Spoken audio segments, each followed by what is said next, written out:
ओम नमः शिवाय। प्यारे भक्तों, आइए आज श्रवण करते हैं श्रावण महात्म्य कथा अध्याय 3। भगवान शंकर जी के शब्दों को सुनकर सनत कुमार जी बोले, हे भगवान, आपके व्रत समूह का उद्देश्य कहाँ? हे स्वामी, इससे मेरी तृप्ति नहीं हुई, अतः आपसे हाथ जोड़कर निवेदन है कि आप इसे विस्तार पूर्वक कहे। हे देव, आप ऐसा खोलकर समझाइए जिसे सुनकर मैं धन्य हो जाऊं, कृत्य हो जाऊं।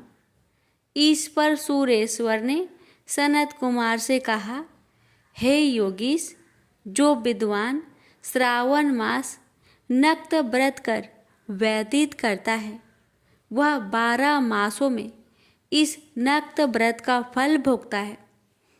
दिवस की समाप्ति के 3 घड़ी पूर्व रात्रि भोजन नक्त व्रत के नाम से जाना जाता है।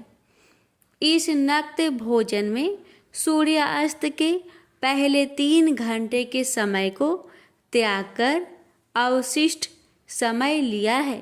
सूर्यास्त के पहले के 3 घंटों को संध्या काल कहा है। आहार, मैथुन, निद्रा तथा स्वाध्याय, इन चारों कार्यों को सायंकाल में बिल्कुल नहीं करना चाहिए। अब मैं गृहस्थ एवं सन्यासी के भेद से 2 प्रकार के नक्त भोजन की अवस्था तुमसे कहता हूँ। ध्यान पूर्वक सुनिए। जब सूर्य नारायण के मंद हो जाने पर अपने शरीर की छाया दुगनी हो जाए, उस समय सन्यासी के लिए नक्त भोजन व्रत कहा गया है। शास्त्रों में गृहस्थी के लिए नक्षत्र उदय होने पर रात में किए जाने वाले भोजन को नक्त भोजन व्रत बतलाया है। यह तो रहा गृहस्थियों के लिए। अब शास्त्रों ने जो कुछ सन्यासी के लिए कहा है, उसकी अवस्था मुझसे सुनो। रात्रि काल में निषिद्ध हो जाने से दिन के अष्टम भाग में भोजन का विधान है। गृहस्थियों को विधि द्वारा रात में नक्त व्रत करना चाहिए। सन्यासी, विधवा तथा विधुर पुरुष सूर्यास्त के पूर्व भोजन करे। पुत्रवान, आश्रयहीन तथा स्त्री विहीन पुत्रवान विधुर रात्रि में बिल्कुल भोजन ना करे, क्योंकि पुत्रवान भी आश्रमी ही होते हैं। विद्वानों को चाहिए कि स्व अधिकार अनुसार नक्त व्रत करें। श्रावण मास में नक्त व्रत करने वाले प्राणी को उत्तम गति की प्राप्ति होती है। श्रावण मास के आ जाने पर पहले प्रतिपदा तिथि में प्रातःकाल यह संकल्प करना चाहिए, मैं श्रावण मास में 1 मास तक ब्रह्मचार्य व्रत धारण करके प्रतिदिन प्रातःकाल स्नान करूँगा। नक्त व्रत, रात्रि शयन तथा प्राणियों के साथ दया का व्यवहार करूँगा। प्रभु, यदि मैं इस व्रत के आरंभ होने के पश्चात और इसकी समाप्ति से पूर्व मर गया तो हे दीनानाथ जगतपते, उस समय आपके प्रसाद से मेरा यह व्रत परिपूर्ण हो। इस प्रकार मास के आरंभ में संकल्प करके नक्त व्रत करना चाहिए। भगवान शंकर ने कहा, इस प्रकार नक्त व्रत करता हुआ व्यक्ति मुझे अति प्रिय हो जाता है। अति रुद्र से ब्राह्मण द्वारा या स्वयं रुद्र का 1 मास तक जो अभिषेक करता है, हे ब्राह्मण, उस पर मैं अत्यधिक प्रसन्न होता हूँ, क्योंकि जैसा कि तुम जानते ही हो, मुझे जलधारा अति प्रिय है। या रुद्र का हवन करे, क्योंकि वह मुझ में प्रीति वाला है। इस मास जो प्राणी अधिक स्वादिष्ट भोजन या उपयोग की जो वस्तु हो, उसे संकल्प द्वारा ब्राह्मण को देकर उसका त्याग करे वह मुझे बहुत प्रिय है। हे ऋषिराज, अब मैं तुमसे उत्तम लक्ष्य पूजा की विधि कहता हूँ, सुनो। लक्ष्मी की प्राप्ति की इच्छा वाले मनुष्य को बेल पत्रों से, शांति की कामना वाले को दुर्वाओं से तथा आयु की इच्छा वाले प्राणी को चंपा पुष्पों से भगवान श्री हरि की पूजा करनी चाहिए। जो प्राणी विद्या प्राप्ति की इच्छा रखता हो उसे मल्लिका तथा चमेली के पुष्पों से अर्चन करना चाहिए। तुलसी दलों से भगवान सदाशिव और भगवान श्री विष्णु प्रसन्न होते हैं। जिस मनुष्य को पुत्र प्राप्ति की इच्छा हो उसे कटेरी के पुष्पों से पूजन करना चाहिए। दुःस्वप्न जिसे दिखाई देते हैं उसे उनके नाश के लिए उत्तम धान्य से अर्चन करना चाहिए। देव के सामने रंगवल्ली पद्म, स्वास्तिक और चक्र आदि बनाकर विभू का अर्चन करें। मनुष्यों को संपूर्ण कामनाओं की सिद्धि के लिए सब पुष्पों से अर्चन करना चाहिए। यदि प्राणी लक्ष्मी पूजा करता है तो भगवान सदाशिव प्रसन्न हो जाते हैं। अंत में उद्यापन करना चाहिए। मंडप बनाकर उसके तीसरे भाग में वेदी बनानी चाहिए। पुण्यवाचन करके आचार्य का वरण करना चाहिए। मंडप में प्रविष्ट होकर रात्रि में गाना बजाना करना चाहिए तथा वेद पाठ से जागरण करना चाहिए। वेदी पर उत्तम चतुर्लिंग तो भद्र बनाकर उसके मध्य में चावलों से सुंदर कलश बनाना चाहिए। उस वेदी में यथास्थान खूब चमकीला तांबे का कलश स्थापन करना चाहिए। उसमें पंच पल्लों तथा सूक्ष्म वस्त्र रखना चाहिए। उसमें पार्वती पति भगवान सदा शिव की सोने की मूर्ति को पंचामृत से स्नान करवाकर स्थापित करके अर्चन करें। नैवेद्य युक्त धूप, दीप, गीत, वाद्य, नृत्य तथा वेद शास्त्र पुराण द्वारा रात में जागरण और प्रातः काल स्नान करना चाहिए। पवित्र शास्त्रोक्त विधान से वेदी बनानी चाहिए। तिल घृत पायस, मूल मंत्र, गायत्री, शिव सहस्त्र नाम से हवन करना चाहिए। शकरा एवं घृत युक्त चावल से हवन करना चाहिए। फिर हवन कर पूर्ण आहुति कर देनी चाहिए। प्रातः वस्त्र अलंकार भूषण से आचार्य का अर्चन करना चाहिए। ब्राह्मणों का पूजन करके उनको दक्षिणा देनी चाहिए। जिन मंत्रों से उमापति की लक्ष्य पूजा की है अब उस चीज का दान करनी चाहिए। सोने की मूर्ति बनवाकर भगवान श्री सदाशिव को अर्पण करनी चाहिए। यदि 1 मास तक दीप जलाया हो तो उसे दान में देना चाहिए। संपूर्ण इच्छाओं की पूर्ति के लिए सोने की बत्ती, चांदी का दीप बनाकर गौ घृत से संयुक्त करना चाहिए। देवता से क्षमा प्रार्थना करने के बाद 100 ब्राह्मणों को भोजन कराना चाहिए। हे मुनि श्रेष्ठ, इस प्रकार जो मेरा पूजन करता है उस पर मैं अति प्रसन्न होता हूँ। यदि श्रावण मास में यह कार्य किए जाए तो इनके करने से अनंत फल की प्राप्ति होती है। यदि इस मास में अपनी किसी प्यारी चीज का त्याग करके वह चीज मुझे अर्पण की जाती है तो तुम मुझसे उसका फल सुनो। इस लोक अथवा परलोक में वह वस्तु लाख गुना अधिक प्राप्त होती है। फल की इच्छा त्याग करने पर यह फल होता है। निष्काम करने पर उत्तम गति की प्राप्ति होती है। जो मेरा भक्त रुद्री पाठ करता है वह प्रति अक्षर करोड़ वर्ष तक रुद्र लोक में जाकर निवास करता है, पंचामृत के अभिषेक से मोक्ष प्राप्त करता है। अब श्रावण मास में भूमि पर सोने वाले को क्या फल मिलता है वह सुनो। हे योगीश, मूंगे या हाथी दांत से बनी हुई या चंदन की बनी हुई नवरत्न से जरी हुई मृदु गरुड़ चिन्ह से संपन्न कपड़े वाली रुई से भरी हुई गद्दे युक्त रमणीक झालरदार तकियों से संपन्न सैया उसको प्राप्त होती है। वह सैया उसे सुंदर स्त्री अन्य रत्नों से भी भूषित मिलती है।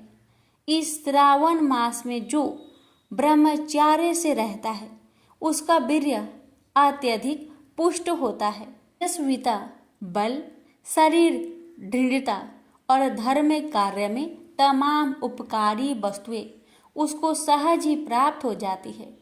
उसे ब्रह्म की प्राप्ति हो जाती है। यही नहीं, निष्काम पूजन करने वाले को स्वर्ग में अप्सरा की प्राप्ति होती है।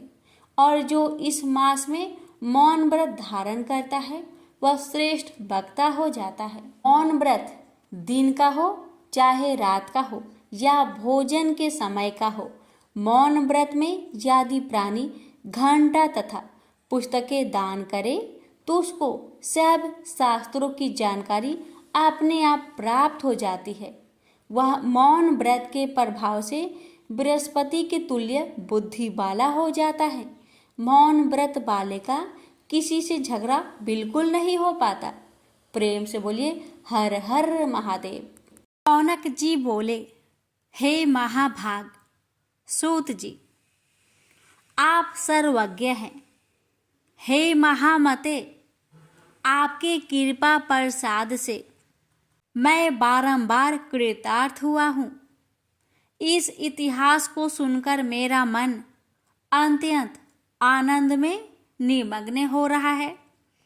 अतः अब भगवान शिव में प्रेम बढ़ाने वाली शिव संबंधिनी दूसरी कथा को भी कहिए।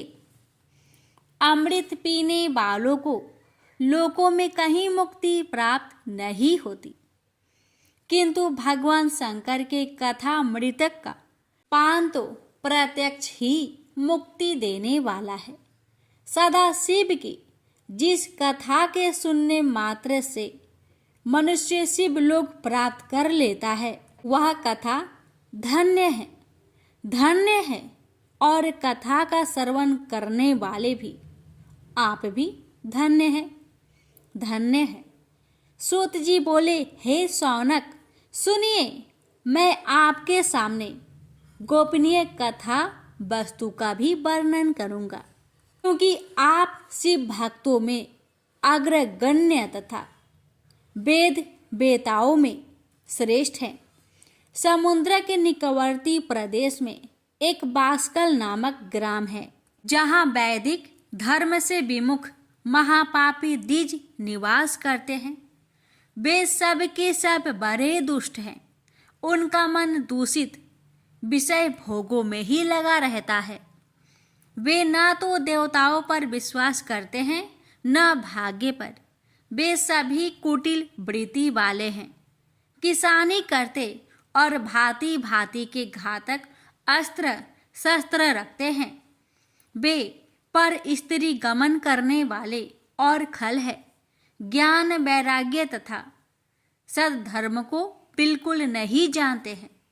वे सभी पशु बुद्धि वाले हैं और सदा दूषित बातों को सुनने में संलग्न रहते हैं। यहाँ के द्विज ऐसे हो, वहाँ के अन्य वर्णों के विषय में क्या कहा जाए।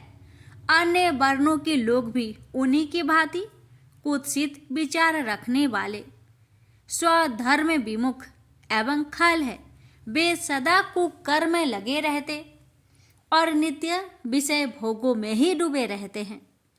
वहाँ की सब स्त्रियां भी कुटिल स्वभाव की, स्वेच्छाचारिणी, पापासक्त, कुत्सित विचार वाली और वैभवचारिणी है। वे सद व्यवहार तथा सदाचार से सर्वथा शून्य है। कुंजनों के निवास स्थान उस बासकल नामक ग्राम में किसी समय एक बिंदुक नामधारी ब्राह्मण रहा करता था। वह बड़ा अधम था, वह दुरात्मा और महापापी था। यद्यपि उसकी स्त्री बड़ी सुंदर थी तो भी वह कुमार्ग पर ही चलता था। काम वासना से कुलसित चित वह वेश्यागामी था। उसकी पत्नी का नाम चंचूला था। वह सदा उत्तम धर्म के पालन में लगी रहती थी, तो भी उसे छोड़कर वह दुष्ट ब्राह्मण कामासक्त होकर वेश्यागामी हो गया था। इस तरह कुकर्म में लगे हुए उस बिंदु के बहुत वर्ष व्यतीत हो गए।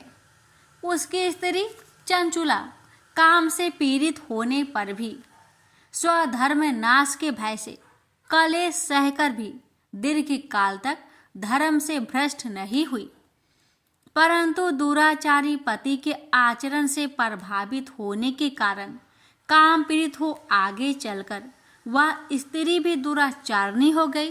भ्रष्ट चरित्र वाली वह कुमार्गिनी अपने पति की दृष्टि बचाकर रात्रि में चोरी छिपे अन्य पापी जार पुरुष के साथ रमन करने लगी। एक बार उस ब्राह्मण ने अपनी उस दुराचारणी पत्नी चंचूला को कामासक्त हो पर पुरुष के साथ रात्रि में संगर्गत देख लिया। उस दुष्ट तथा दुराचार में आसक्त मन वाली पत्नी को रात में पर पुरुष के साथ व्यभिचारत देखकर वह क्रोध पूर्वक वेग से दौड़ा। उस दुष्ट बिंदु को घर में आया जानकर वह कपटी व्यभिचारी तेजी से भाग गया। तब वह दुष्ट आत्मा बिंदुक अपनी पत्नी को पकड़कर उसे डांटता हुआ मुक्कों से बार बार पीटने लगा। वह व्यभिचारिणी दुष्टा नारी चंचुला पीटी जाने पर कुपित होकर निर्भयता पूर्वक अपने दुष्ट पति बिंदुक से कहने लगी, मुझे पति परायणा युवती पत्नी को छोड़कर आप कुबुद्धि बस प्रतिदिन वैश्य के साथ इच्छा अनुसार रमन करते हैं। आप ही बताए कि रूपवती तथा कामासक्त चित्त वाली मुझ युवती की पति संग सर्ग के बिना क्या गति होती होगी। मैं अत्यंत सुंदर हूँ तथा नव यौवन से उन्मत्त हूँ। आपके सत्संग के बिना व्यथित चित्त वाली मैं कामजन्य दुख को कैसे सह सकती हूँ। उस स्त्री के इस प्रकार कहने पर वह मूर्ख बुद्धि, मूर्ख ब्राह्मण धम, स्वधर्म विमुख दुष्ट पापी बिंदु कहने लगा, काम से व्याकुलचित होकर तुमने यह सत्य ही कहा है। हे प्रिय, तुम भय त्याग दो और मैं जो तुमसे हित की बात कहता हूँ उसे सुनो। तुम निर्भय होकर नित्य पर पुरुष के साथ संग सर्ग करो, उन्हें संतुष्ट करके उनसे धन खींचो। वह सारा धन वैश्य के प्रति आसक्त मन वाले मुझको दे दिया करो। इससे तुम्हारा और मेरा दोनों का ही स्वार्थ सिद्ध हो जाएगा। पति का यह वचन सुनकर उसकी पत्नी चंचुला प्रसन्न होकर उसकी कही बात मान ली। उन दोनों दुराचारी पति पत्नी ने इस प्रकार समझौता कर लिया तथा वे दोनों निर्भय चित्त से कुकर्म में लीन हो गए।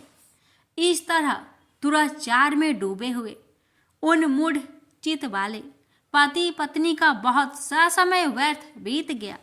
तदंतर क्षुद्र जातीय वैश्य का पति बना हुआ वह दूषित बुद्धि वाला दुष्ट ब्राह्मण बिंदुक समय अनुसार मृत्यु को प्राप्त हो नरक में जा पड़ा।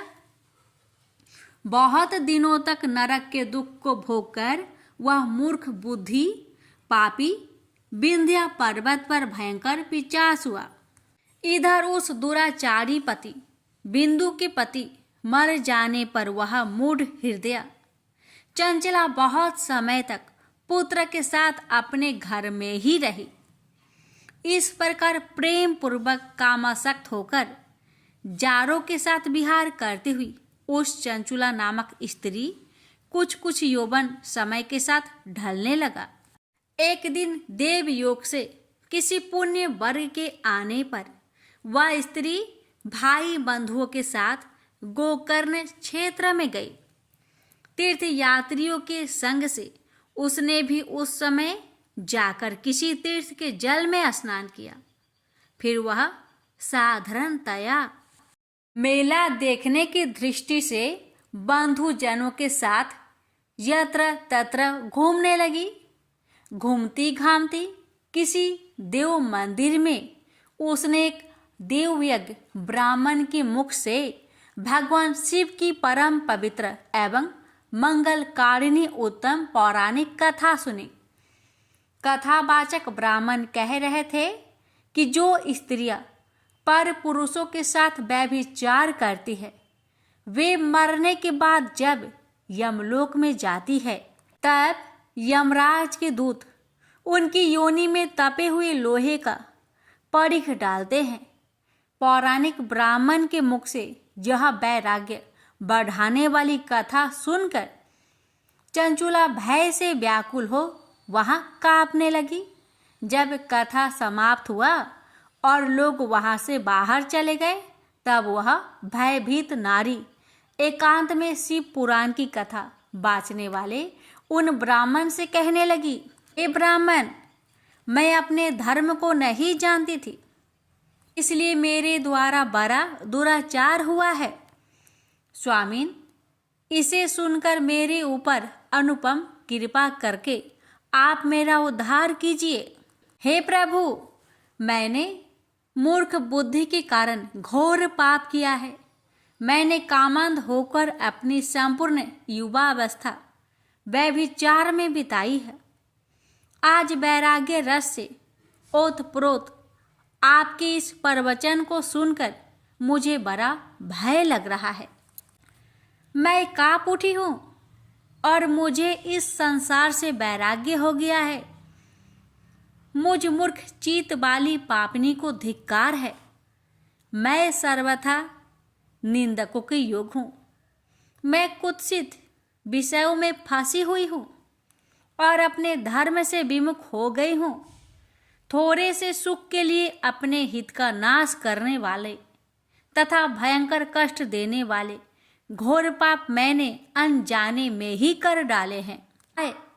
न जाने किस किस घोर कष्टदायक दुर्गति से मुझे पड़ना पड़ेगा और वह कौन बुद्धिमान पुरुष कुमार्ग में मन लगाने वाले मुझ पापनी का साथ देगा। मृत्यु काल में उस भयंकर यम दूतों को मैं कैसे देखूंगी जब वे बलपूर्वक मेरे गले में फंदे डालकर मुझे बांधेंगे। तब मैं कैसे धीरज धारण कर सकूंगी। नरक में जब मेरे शरीर के टुकड़े टुकड़े किए जाएंगे उस समय विशेष दुख देने वाली उस महायातना को मैं कैसे सह सकूंगी। दुख और शोक से ग्रास्त होकर मैं दिन में सहज इंद्रिय व्यापार और रात्रि में नींद कैसे प्राप्त कर सकूंगी। हाय, मैं मर गई, मैं जल गई, मेरा हृदय विदीर्ण हो गया और मैं सब प्रकार से नष्ट हो गई, क्योंकि मैं हर तरह से पाप में ही डूबी रही हूँ। हाय विधाता, मुझ पापिनी को आपने हठात ऐसी दुर्बुद्धि क्यों दे दी जो सभी प्रकार का सुख देने वाले स्वधर्म से दूर कर देती है। हे द्विज, शूल से विधा हुआ व्यक्ति ऊंचे पर्वत शिखर से गिरने पर जैसा घोर कष्ट पाता है उससे भी करोड़ गुना कष्ट मुझे है। सैकड़ों अश्वमेध करके अथवा सैकड़ों वर्षों तक गंगा स्नान करने पर भी मेरे घोर पाप की शुद्धि संभव नहीं दिखती। मैं क्या करूं, कहाँ जाऊं और किसका आश्रय लूं। मुझ नरक गामिनी की इस संसार में कौन रक्षा करेगा। हे ब्राह्मण, आप ही मेरे गुरु हैं, आप ही मेरे माता और आप ही मेरे पिता हैं। आपकी शरण में आई हुई मुझ दीन अबला का उद्धार कीजिए उद्धार कीजिए। इस प्रकार खेद और वैराग्य से युक्त हुई चंचला उस ब्राह्मण के चरणों में गिर पड़ी। तब उन बुद्धिमान ब्राह्मणों ने कृपा पूर्वक उसे उठाकर इस प्रकार कहा, सौभाग्य की बात है कि भगवान शंकर की कृपा से शिव पुराण की इस वैराग्य युक्त तथा श्रेष्ठ कथा को सुनकर तुम्हें समय पर चेत हो गया है। हे ब्राह्मण पत्नी, तुम डरो मत, भगवान शिव की शरण में आओ। शिव की कृपा से सारा पाप तत्काल नष्ट हो जाता है। मैं तुमसे भगवान शिव की कीर्ति कथा से युक्त उस परम वस्तु का वर्णन करूंगा जिससे तुम्हें सदा सुख देने वाली उत्तम गति प्राप्त होगी। शिव की उत्तम कथा सुनने से ही तुम्हारी बुद्धि इस तरह पश्चाताप से युक्त एवं शुद्ध हो गई है। साथ ही तुम्हारे मन में विषयों के प्रति वैराग्य हो गया है। पश्चाताप ही पाप करने वाले पापियों के लिए सबसे बड़ा प्रायश्चित है। सत्पुरुषों ने सबके लिए पश्चाताप को ही समस्त पापों का शोधक बताया है। पश्चाताप से ही पापों की शुद्धि होती है। जो पश्चाताप करता है वह वास्तव में पापों का प्रायश्चित करता है, क्योंकि सत्पुरुषों ने समस्त पापों की शुद्धि के लिए जैसे प्रायश्चित का उपदेश दिया है वह सब पश्चाताप से संपन्न हो जाते हैं। जो पुरुष विधि पूर्वक प्रायश्चित करके निर्भय हो जाते हैं पर अपने कुकर्म के लिए पश्चाताप नहीं करता, उसे प्राय उत्तम गति नहीं प्राप्त होती। परंतु जिसे अपने कुकृत्य पर हार्दिक पश्चाताप होता है वह अवश्य उत्तम गति का भागी होता है। इसमें संशय नहीं है। इस शिव पुराण की कथा सुनने से जैसे चित्त शुद्धि होती है वैसे दूसरे उपाय से नहीं होती। जैसे दर्पण साफ करने पर निर्मल हो जाता है, उसी प्रकार इस शिव पुराण की कथा से चित्त अत्यंत शुद्ध हो जाता है। इसमें संशय नहीं है। मनुष्य के शुद्ध चित्त में जगदम्बा पार्वती सहित भगवान शिव विराजमान रहते हैं। इससे वह विशुद्ध आत्मा पुरुष श्री सांब सदा शिव के परम पद को प्राप्त होता है। इस प्रकार यह कथा रूपी साधन सभी प्राणियों के लिए उपकारी है और इसी कारण महादेव जी ने इसको आग्रह पूर्वक प्रकट किया है। इस कथा से भगवान उमापति का ध्यान सिद्ध हो जाता है। उस ध्यान से परम ज्ञान और उससे मोक्ष की प्राप्ति निश्चय ही होती है। भगवान शंकर के ध्यान मग्न हुए बिना भी यदि कोई इस कथा को मात्र सुनता है वह दूसरे जन्म में भगवान के ध्यान को सिद्ध कर परम पद को पा लेता है। इस कथा के श्रवण से भगवान शंकर के ध्यान को प्राप्त कर पश्चाताप करने वाले पापी पुरुष सिद्धि को प्राप्त हो गए हैं। इस उत्तम कथा का श्रवण समस्त मनुष्यों के लिए कल्याण का बीज है, अतः यथोचित शास्त्रोक्त मार्ग से इसकी आराधना अथवा सेवा करनी चाहिए। यह कथा श्रवण भाव बंधन रूपी रोगों का नाश करने वाला है। भगवान शिव की कथा को सुनकर फिर अपने हृदय में उनका मनन एवं निधि ध्यानासन करने से पूर्णतया चित्त शुद्धि हो जाती है। चित्त शुद्धि होने से महेश्वर की भक्ति अपने दोनों पुत्र ज्ञान और वैराग्य के साथ निश्चय ही प्रकट होती है। तत्पश्चात महेश्वर के अनुग्रह से दिव्य मुक्ति प्राप्त होती है। इसमें संशय नहीं। जो शिव भक्ति से वंचित है उसे पशु समझना चाहिए, क्योंकि उसका चित्त माया के बंधन में आसक्त है। वह निश्चय ही संसार बंधन से मुक्त नहीं हो पाता। हे ब्राह्मण पत्नी, इसलिए तुम विषयों से मन को हटा लो और भक्ति भाव से भगवान शंकर की इस परम पावन कथा को सुनो। परमात्मा शंकर की इस कथा को सुनने से तुम्हारे चित्त की शुद्धि होगी और उसमें तुम्हें मोक्ष की प्राप्ति हो जाएगी। निर्मल चित्त से भगवान शिव के चरण रविंदु का चिंतन करने वाले की एक ही जन्म में मुक्ति हो जाती है, यह मैं तुमसे सत्य कहता हूँ। इतना कहकर वे श्रेष्ठ शिव भक्त ब्राह्मण मौन हो गए। उनका हृदय करुणा से आर्द्र हो गया था। वे शुद्ध चित्त महात्मा भगवान शिव के ध्यान में मग्न हो गए। तदंतर बिंदु की पत्नी चंचुला मन ही मन प्रसन्न हो उठी। ब्राह्मण का उक्त उपदेश सुनकर उसके नेत्रों में आनंद के आंसू छलक आए थे। वह ब्राह्मण पत्नी चंचुला हर्षित हृदय से उन श्रेष्ठ ब्राह्मण के चरणों में गिर पड़ी और हाथ जोड़कर बोली, मैं कृतार्थ हो गई। तत्पश्चात उठकर वैराग्य युक्त तथा उत्तम बुद्धि वाली वह स्त्री जो अपने पापों के कारण आतंकित थी, उन महान शिव भक्त ब्राह्मण से हाथ जोड़कर गदगद वाणी में कहने लगी, हे ब्राह्मण, शिव भक्तों में श्रेष्ठ, हे स्वामीन, आप धन्य हैं, परमार्थदर्शी हैं और सदा परोपकार करने में लगे रहते हैं, इसलिए आप श्रेष्ठ साधु पुरुष में प्रशंसा की योग है।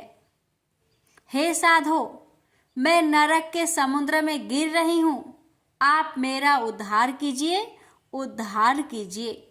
पौराणिक अर्थ तत्व से संपन्न जिस सुंदर सी पुराण की कथा को सुनकर मेरे मन में संपूर्ण विषय से वैराग्य उत्पन्न हो गया, उसी इस शिव पुराण को सुनने के लिए इस समय मेरे मन में बड़ी श्रद्धा हो रही है।